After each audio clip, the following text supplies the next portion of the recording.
Hello and welcome to Beyond the Paradigm. My guest today is Norio Hayakawa. Norio is a researcher of over 60 years into the UFO phenomena. Join me and Norio today as we discuss this fascinating phenomena, and Norio recounts his interview with Bob Lazar. If you enjoy this episode, can I first of all ask you to give it a like?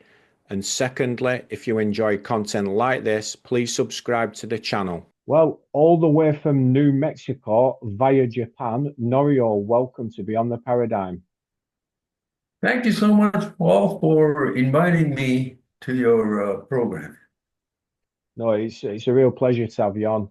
And like yourself, I don't live in my country of origin, but I don't think I've moved as far as you. So I'm from England and I moved about 90 miles over the border into Wales, but I think you've traveled a little bit further to live in New Mexico than I have. But so I know a little bit about you, like I've just been saying. But what I always like to do is when a guest's on for the first time is just get them to tell us a little bit about themselves. So if you could just tell myself and my audience a little bit about your background and then what got you into researching the UFO phenomena. Well, it's a very long story, Paul, but basically, I was born in 1944 in the city of Yokohama, Japan. I grew up there. I went to, grade school up to high school, and then in 1965, I decided to come here to New Mexico, USA, to attend college. But of course, before that, my interest in UFOs actually began when I was just a grade school kid in Japan, and my father used to tell us on a dinner table about how he, on one night in the summer of 1947, I believe, he claimed that he saw while night fishing in the Bay of Yokohama, around 2 o'clock in the morning, he suddenly witnessed a strange greenish ball of fire slowly maneuvering over the bay.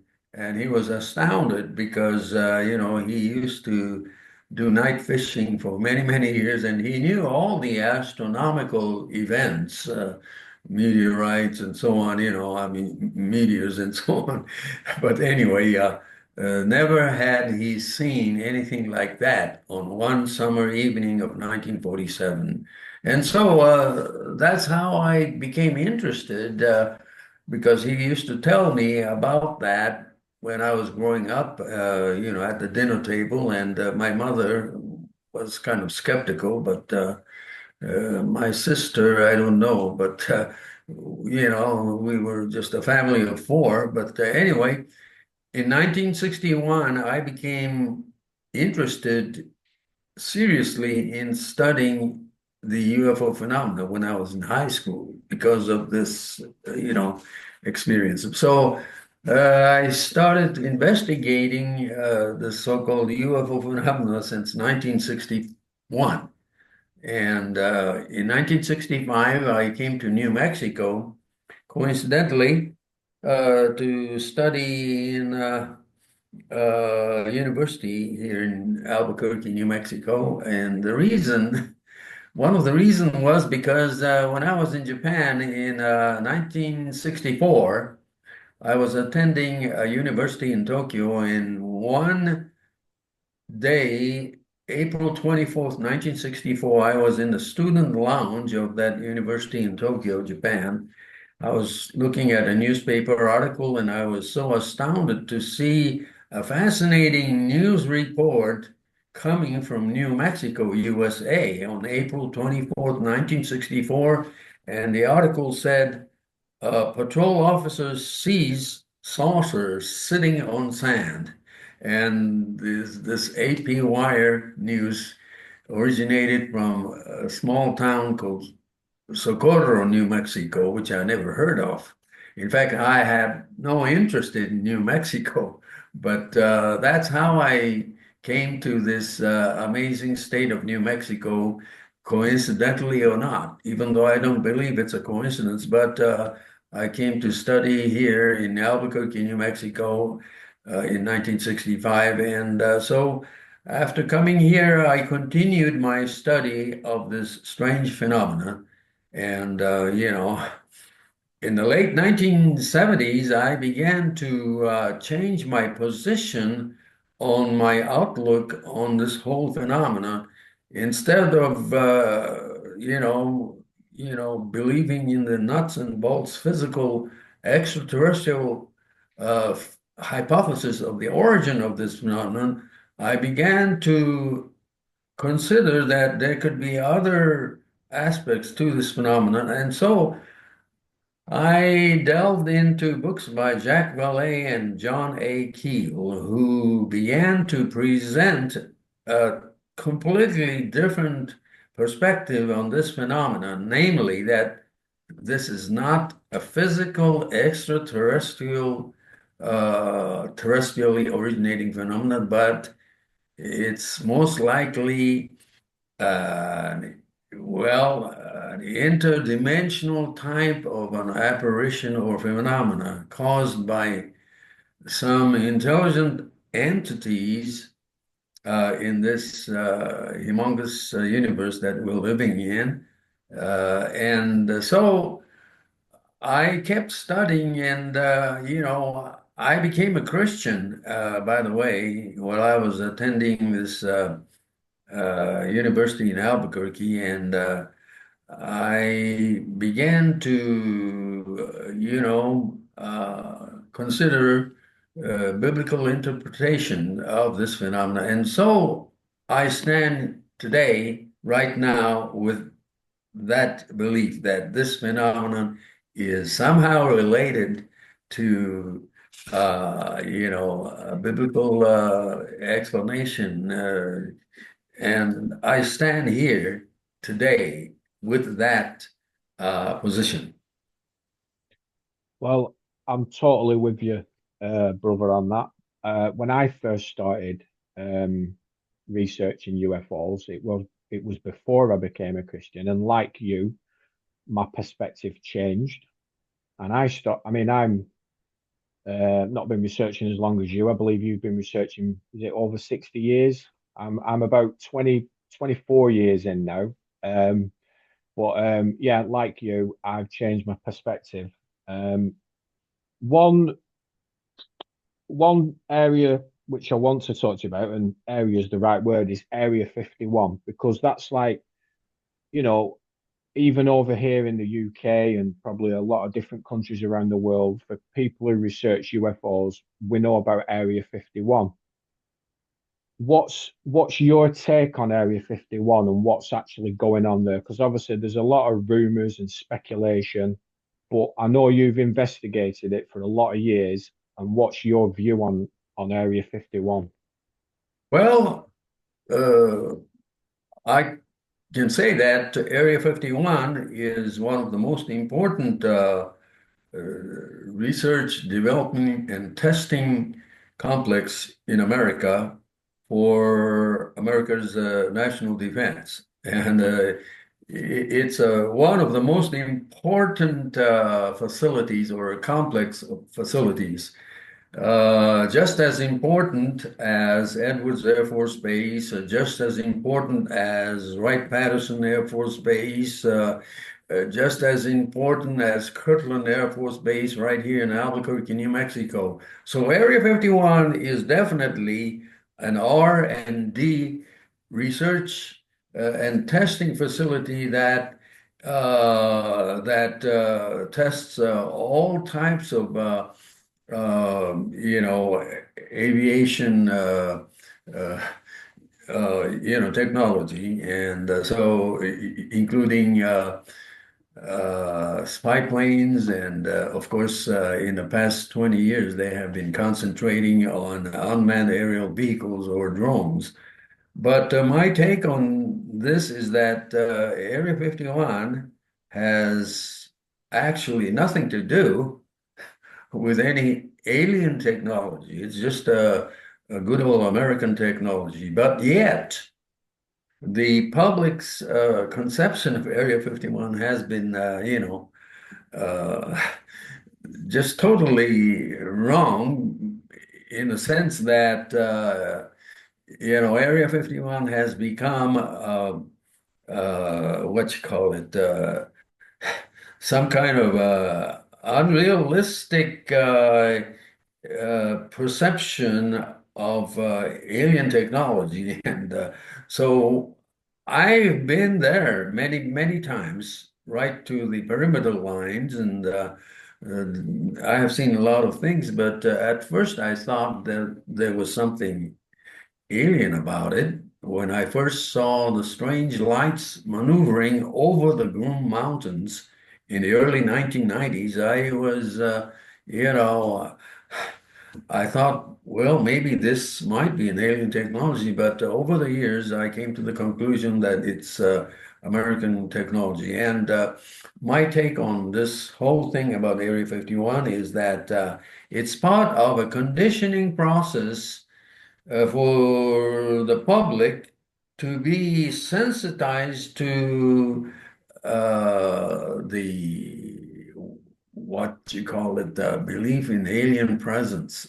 For some reason or other, we are slowly being sensitized to accept the physical alien presence. And so this is going on even today, and it's getting more so, especially these days with the appearances of all types of strange events that we still don't know much about, like the past 2 months or so, there have been some strange appearances of drones and UFO type kind of drones that look sometimes like UFOs. So my belief is that ever since around 1947, we have been conditioned to believe in the physical alien presence on Earth. And I'm talking about uh, the conditioning process that probably includes some kind of, global type of a cabal or something that benefits from, belief in aliens and so on. And I think this could lead up to maybe eventual, events that have been foretold in the biblical prophecies of the end times. But I'm not saying that we are definitely living in the end times, but we never know what's going to happen. And I may be wrong in all of this. And I'm the first one to admit that I know, just as little as as anybody, including the United States military, about the true nature of this entire phenomenon. And I have come to the conclusion in my articles that I've written that definitely there seems to be this phenomenon that is capable of materializing and dematerializing at will. And this certainly is not a 100% physical phenomenon, but what I call a paraphysical phenomenon. The ability of these entities that I believe exist in this cosmos, and I'm talking about entities that are that are, uh, that have the capability of suddenly materializing and dematerializing. And I think that we're in for some kind of a future, event that could happen. So, I could be wrong on all this, but, in the United States right now, a lot of people are talking about UFOs, and the Pentagon and the U.S. military, I believe, know about it, but they don't come out and say anything because I believe that they are just as perplexed about this phenomenon. But yet, there are individuals in the United States military that are convinced that this phenomenon is somehow associated with unknown entities. And many of the defense, folks in the U.S. government military are, of the persuasion. Many of them have a religious belief that I would call evangelistic type of religious belief. And so there is a sort of a discrepancy between some members of the military among themselves. They don't agree because they don't know for sure.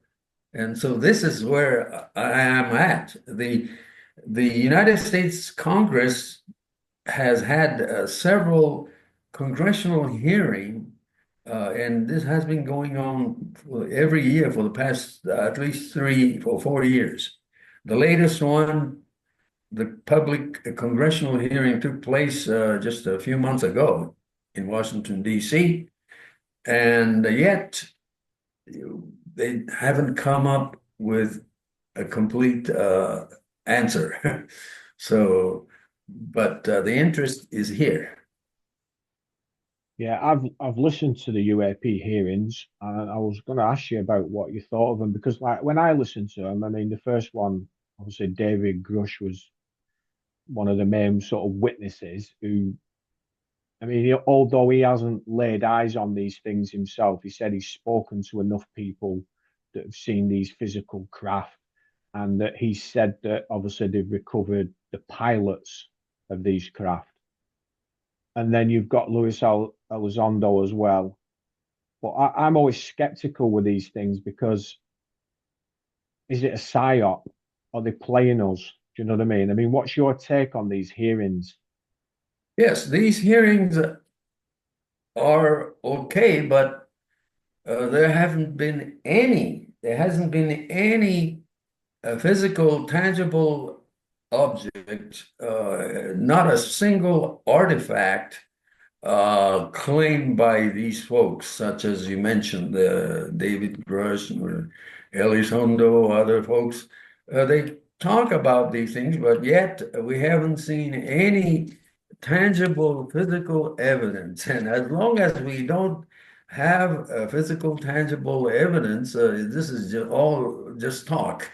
Or the second possibility is that they know that this is more than just a physical phenomenon, and they can't explain it because there are people in the military that are convinced that this phenomenon could even be some kind of a spiritual phenomena, or many of these people believe that this is even a demonic type of phenomenon.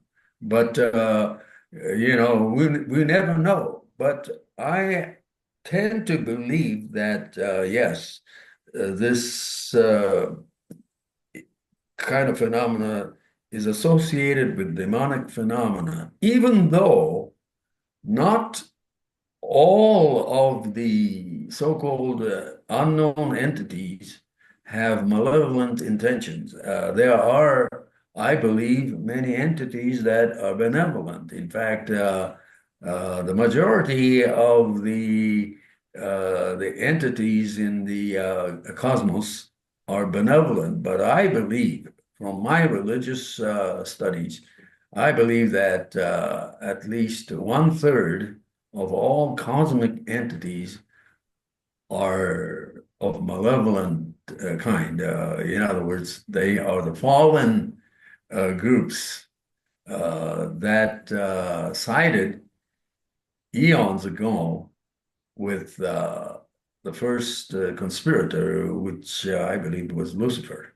And that's just my personal belief, religious belief. And I'm not saying that this is correct because I don't want to be dogmatic. I'm just considering the possibility that, yeah, some of these Christian interpretations could be right. Mm. Well, the reality is Satan, Lucifer did take a third of the angels within what we call angels or entities, because obviously this phrase we use a lot, angel, actually doesn't describe what they are. It just that's sort of the job description, which means messenger, but we obviously refer to them as that. And you've been talking about entities, and they are like a separate entity than a human being, and they're different than us. And obviously, when you read the biblical text, they can come in and out of this world, and they can manifest physically. Like when the angels appeared to Abraham, he made them food, and they ate food. And then obviously in Genesis chapter 6, it says that they took the daughters of men to themselves. They had hybrid children with them. So these angelic beings, these entities, they can materialize and dematerialize in and out because they are coming from a different dimension. And I know you call them sort of extra dimensionals or interdimensionals.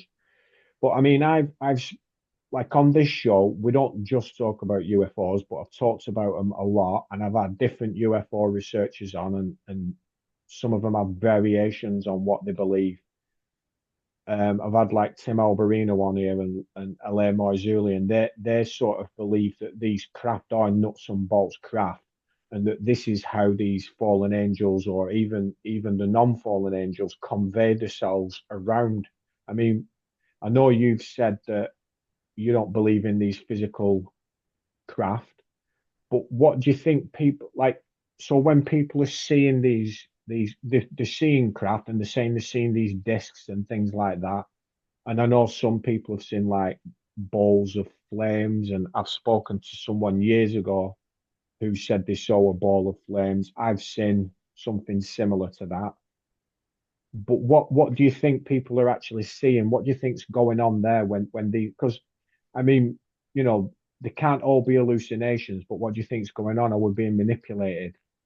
Well, first of all, this phenomenon is fascinating because at this present moment, there hasn't been any case of apparitions of this phenomenon that lasts more than a few seconds or a few minutes at a time. And in other words, it seems to me like this phenomenon cannot survive cannot survive in our physical dimension for too long each time they appear. So most of the sightings or experiences last, a few seconds or a few minutes at a time, and then also not everyone seems to be able to see this. So, in other words, I have come to the some kind of a conclusion that this phenomenon itself seems to be able to pre-select its observers for some strange reason. Maybe they're doing it slowly, uh, but not everybody is seeing this phenomenon with the naked eye. So, maybe in a few more years, I don't know, but maybe this phenomenon may be able to be witnessed by more people. But for right now, for some strange reason, it seems like it's part of a pre-selection. But people see some strange things that appear to be physical, and perhaps it's a hidden trick by entities to make it appear completely physical, while maybe they may not be totally physical. But another interesting thing is that these phenomena, these objects, seem to be able to come out of the ocean even without making any kind of, interaction with the physics. In other words, These objects seem to sometimes, in some occasions, go into the water without maybe even splashing. Uh, and so they seem to be able to interact with physical dimension in a way that it's almost like magic. And so, well, you know, you never know what these things really are, but more importantly is that this is all a part of the conditioning process by those entities themselves. And I'm talking about part of the entities, which are kind of a malevolent or a trickster intelligence that wants that want to convince the people on Earth that we have an alien invasion or something like this, and so it's hard to come to a definite conclusion about this strange phenomenon. And who knows, 20 or 30 years ago, people would have maybe doubts about possible alien invasion scenario, but nowadays, with the appearances of strange appearances of strange drones, people are getting slowly used to seeing these things, and eventually, maybe these entities will actually stage realistic looking UFO in the sky or UFO events. Uh, you know, it's possible, but we may be just be seeing the beginning of the so-called uh, fake staging of the alien invasion, which a lot of researchers, especially a lot of Christian researchers, seem to believe that the alien scenario could be the most logical explanation for maybe future events, such as, the so-called rapture event. So I'm not dogmatically saying that there is a rapture or something like that, but the in the future, I believe that this world will become a global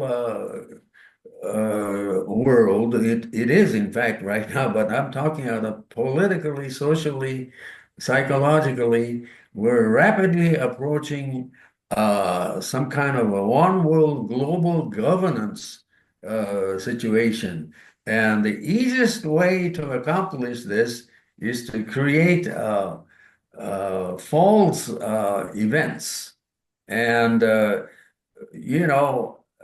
technology can do it, but ultimately it could be the entities themselves that are preparing us, and they could be staging this fake event so that a future world leader could explain away the so-called, mass disappearances of people from the earth by this kind of explanation involving so-called UFOs.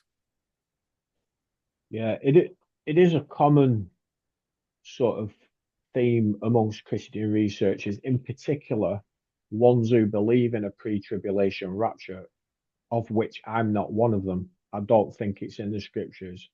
There is a rapture when our Lord comes, but they talk about this pre-tribulation rapture, and there's been films about it called Left Behind, and I know a lot of them talk about it and then say, well, obviously, these aliens are going to come and will say that they've beamed these people up or whatever. That's going to be the explanation for them disappearing.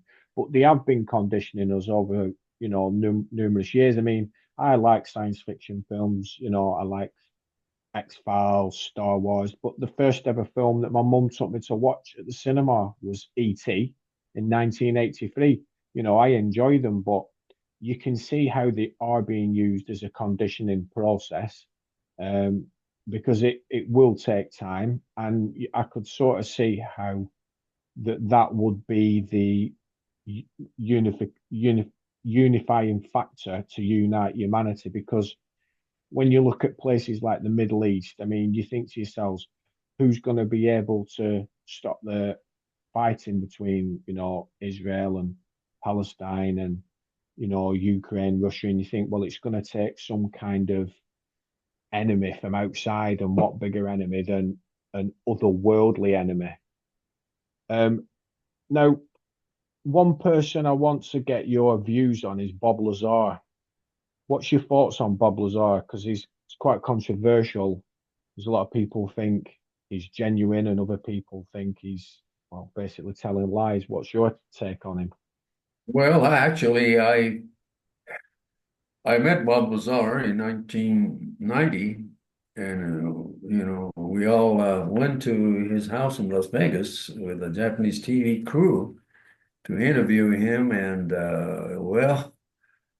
I got a strange feeling at that time about Bob Lazar because he was acting a little strange and there were usually while the interview was taking place, he was accompanied by two men that he said they were just his friends, but they always sat near him, and whenever he moved, he went to another room, then these two guys walked with him. And so I thought it was really strange. And one of them had some kind of large black equipment on his belt. And I don't think it was, I don't know, maybe at that time they didn't have small cell phones, but, at that time they had a bulky black thing, that attached to the belt. But anyway, it seemed like when we interviewed him for about 3 hours in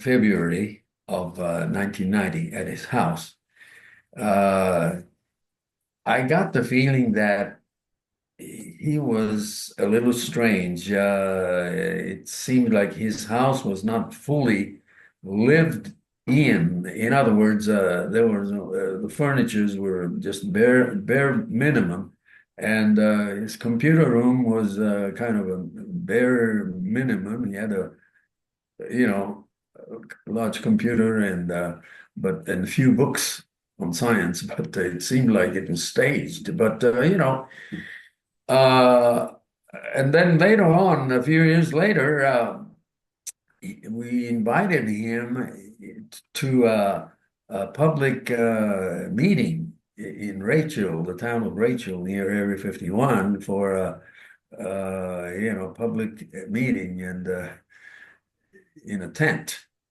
And he spoke for about 40 minutes. He said the same thing that he had been saying, but later on, he began to appear. At first, he was reluctant to appear in public, but later on, he got used to it, and so at this time, and he has been doing this, but he has this company called United Nuclear, in which he sells sensitive materials, chemicals, or other materials to, educational institutes or even defense contractors. And my opinion is that I still have doubts about Bob Lazar, but maybe there was a purpose in him, either voluntary or he was told to say these things, So you know, that's what I believe is that I am not sure about Bob Lazar right now, but there's a guy who used to come to Albuquerque, and his name was Jeremy Corbell, and he came to Albuquerque about 10 years ago to interview me and ask questions about Bob Lazar. And, now he became a famous guy that pushes Bob Lazar. And, the same goes with George Knapp. So George Knapp, who is a TV news personality in Las Vegas, has always supported the claims of Bob Lazar. And he made his career out of Bob Lazar, basically. And the same goes for persons like Jeremy Corbell, who helped produce a video of Bob Lazar, which became a hit.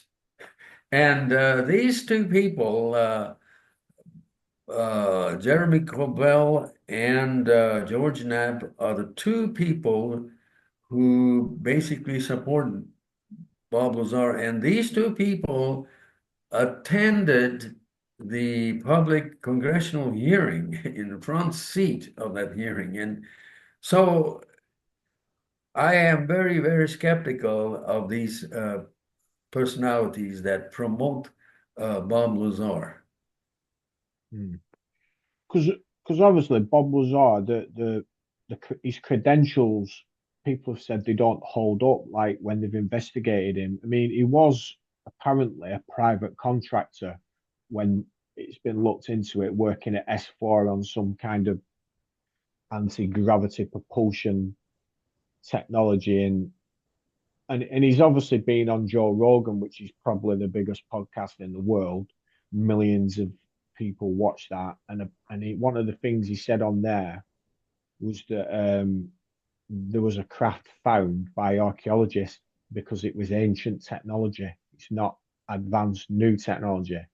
It's ancient technology, and there's a lot of Christian researchers that believe that that's antediluvian technology.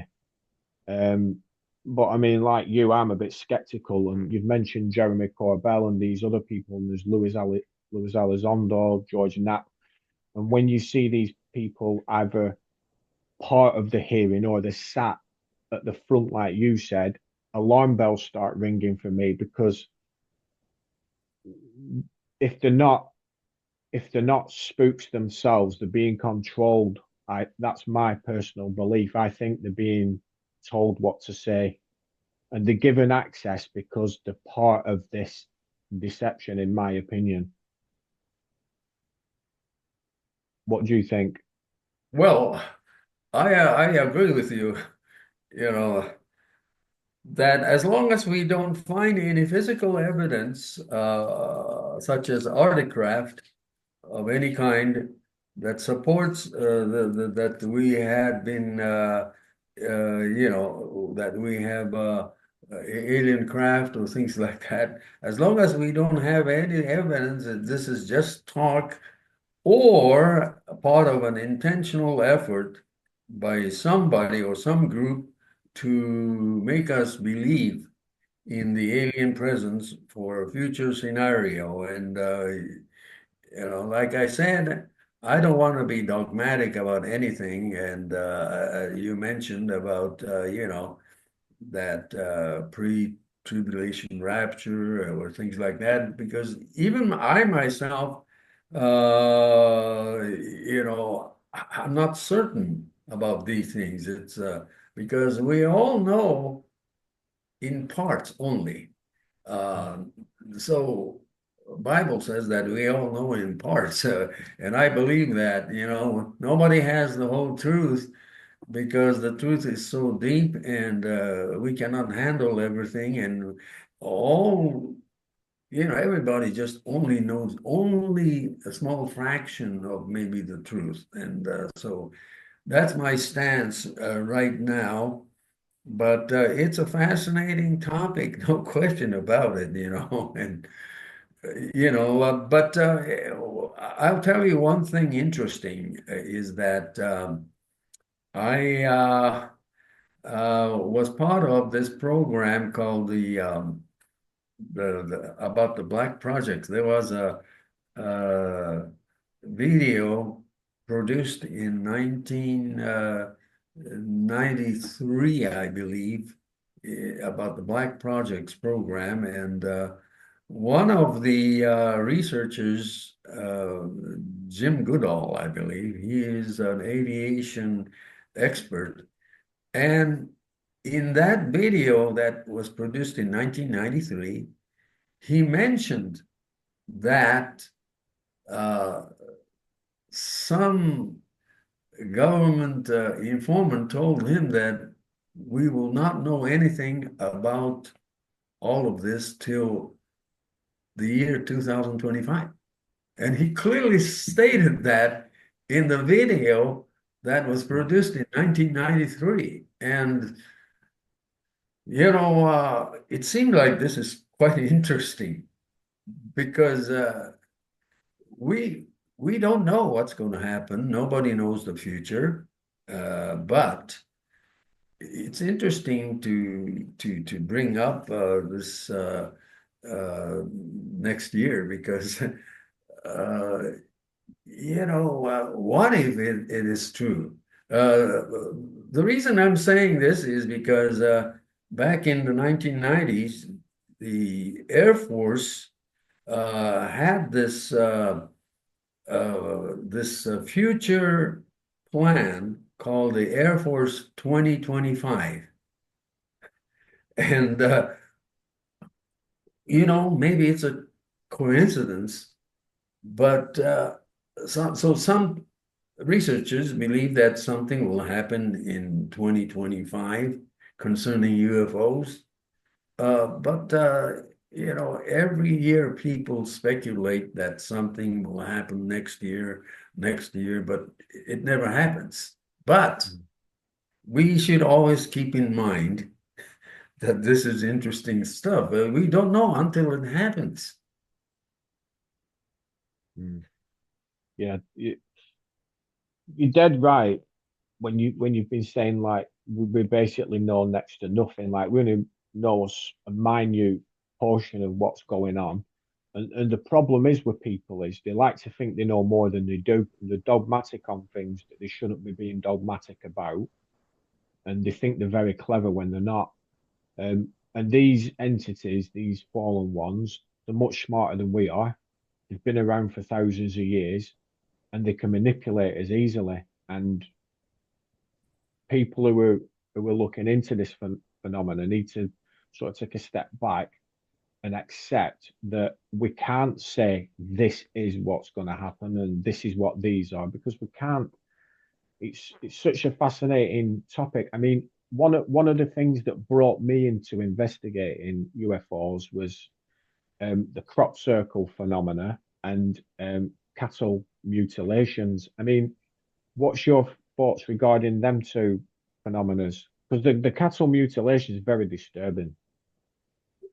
Sure, it's a familiar subject because I live in New Mexico, and back in 19 late 1970s, in northern New Mexico, there have been many cases of cattle mutilations, and the state of New Mexico decided to investigate these kind of incidents because many of the ranchers living in northern New Mexico in the 1970s began to complain that their cattle were mysteriously being mutilated, and many of the ranchers claimed that they lost millions of dollars equivalent, or well, tens of thousands of dollars by these mutilations. So a guy by the name of Gabe Valdez, who I personally knew, he was assigned by the state of New Mexico to investigate this phenomenon because it was part of a criminal investigation. So his conclusion after investigating the cattle mutilations for 10 years in Dulce area, his conclusion was it was not the aliens, but it was the government who was testing the radiation effects of a 1967 nuclear test that took place near Dulce. That was in 1967. It was called Operation Gas Buggy, which was Atomic Energy Commission's plan to benefit the people in northern New Mexico by allowing the ease of the flow of natural gas that's entrapped deep within the rocks underground, you know.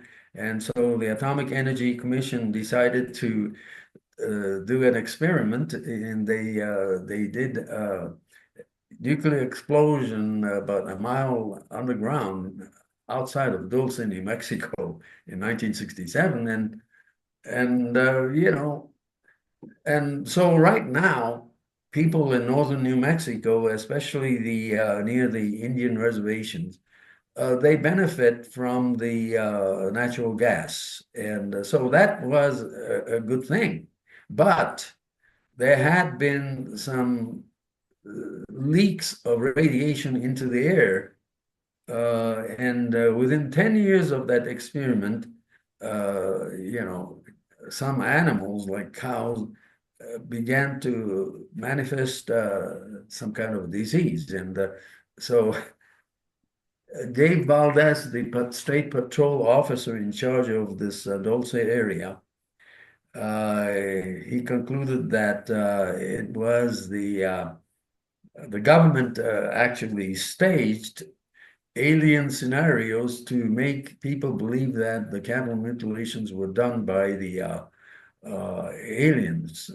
But he had a different idea, which I agree with him also, that it was the government's way of secretly trying to find out how the leaked radiation affected animals' tissues and so on. But anyway, the basic thing is that even today, there's a high rate of cancer among the Hickory Apache Indian Reservation around Dulce area. So I think this is a plausible explanation for cattle mutilation, but there have been cattle mutilations all around the world, like South America, Argentina, Chile, and other places and other countries. And so that alone cannot explain the whole cattle mutilation mystery. So we still are, you know, at a loss.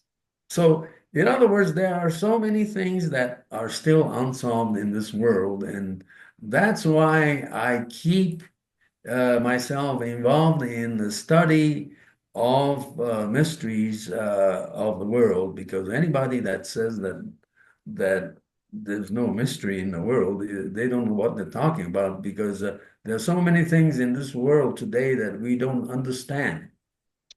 And the only way to approach this subject is to take a scientific approach. And so, you know, I wrote an article last year about, science is science and belief is belief. And maybe in the future they will meet, the twain will meet. But, I'm a very scientific oriented person, and I respect the scientists like the late Carl Sagan and so on, and but yet I am open enough to admit that not everything is explained by science alone, and so that's my position on all of this, you know. Yeah, no, I understand what you were saying there about the cattle mutilations in New Mexico, but obviously, as you were speaking, I was thinking about obviously the ones around the world, and people have different takes on it. Um, I mean, what about crop circles, in your opinion? Because I've watched programs on crop circles before, and I've seen I watched one a number of years ago, maybe 20 years ago, that was done over in England, the south of England, and they were showing you how they could make crop circles. But then sort of the conclusion to it was, well, yeah, they can do them, but there's certain ones that they believe that, have not been done by humans who were doing hoaxes. I mean, what do you think crop circles are? Do you think they're all a hoax or No, I don't think they're all hoaxes because some of the comp circles, especially these last, 10 years, they have been become more complicated in design that can only be done by careful calculation and measurements. And it's so complex that, two or three people cannot do it manually. It has to be done by some kind of a precise, well, I don't know, maybe aerial device that could be part of the creation of these designs.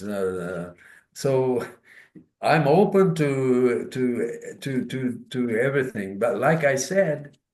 This is still a mystery, yes, because it's impossible to me for humans to just create these complex designs, simply manually by, wood or sticks and so on. So there's something to this. So I think it still is a mystery. Hmm. No, you're definitely right. There's so many mysteries around the world, and if people don't believe that, they need to start, really looking at the world because there's more that we don't know than we know. And if people think they know a lot, one thing I would tell them to look into is quantum physics. If you think you're clever, have a look into quantum physics because that'll blow your mind. And when we start to consider quantum entanglement and all these types of things. But I really like your balanced sort of approach to this, Norio, because I often speak to people and they have certain views and they'll say, this is what it is, this is what that is. And sometimes I think they're trying to sensationalize to so they can sell their books and they can sell their DVDs and everything. And this podcast is simply about getting to the truth of the matter, or at least having a conversation about it and throwing out our ideas, not just saying, well, this is what it is, or, coming out with some elaborate, wild stories to sort of get views or whatever. So I appreciate your sort of balanced approach to this because I find that some people they don't have a balanced approach. Um, and they're doing it just to get views. Do you know what I mean? It's one of them topics it's absolutely mind blowing. It covers, you know, I mean, you're from Japan, I'm from England, you're living in the United States right now. We're talking thousands of miles apart about a topic that other people all around in other countries are talking about. So it's a topic that's touching everybody, and it's an important topic. But also, like you and I both believe that they're not ETs. That's the thing. And you've got these programs on television, this Ancient Alien, which is very, very popular. And I've spoken to people who watch this program and they've read certain books and they believe, that ETs created us. But the problem with that view is, and I've asked them, well, if these ETs came here and seeded the earth and human beings came from that, who created the ETs? So you've still got to answer the question. We're still at the question of that there's an eternal, and the atheists believe in a big bang. Well, they believe in this big bang, so that's their miracle. They want us to allow them one miracle, but they won't believe in miracles that we talk about. But the reality is, we know very little. There's a great creator who has a sovereign plan that's going to play out. We know there's wicked men out there that are trying to hatch plans and manipulate, and there is secret technology. You've talked about Area 51. We know that there is black budget programs, there's advanced technology that clearly countries are trying to hide from each other because there'd be no good the United States making public the technology that they have, because obviously the Chinese have been looking into that and whatever. So people need to accept that this phenomena is more nuanced. We have there's different factions. You've got the Pentagon over there, but then you've got these private companies, and not everyone in the Pentagon's going to know what these private companies are up to. And in the government, same over here, the government don't know what's going on in certain areas. We've got the Ministry of Defence over here, and I remember over 20 years ago asking them, doing a Freedom of Information Request Act to them about the UFO phenomena, and they sent me a letter back. This is at the time when they didn't email you; they used to send you a letter denying that you even looked into it. And then years later, the actual investigator, who is called Nick Pope, who now speaks on this, is no longer part of the Ministry of Defence, has recently admitted, actually on a US news channel, that he was the one who used to send letters out denying that the Ministry of Defence looked into it, and it was all a lie. And it was just like, and I've had one of them letters denying it. So we know that countries around the world are lying to us about what they're doing, what they're investigating, and what they know.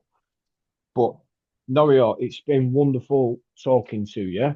But just before you go, could you let people know? Because I know you write articles and you've got a YouTube channel and I know you've got a book. Tell us about the book you wrote, and then tell people where they can connect with you.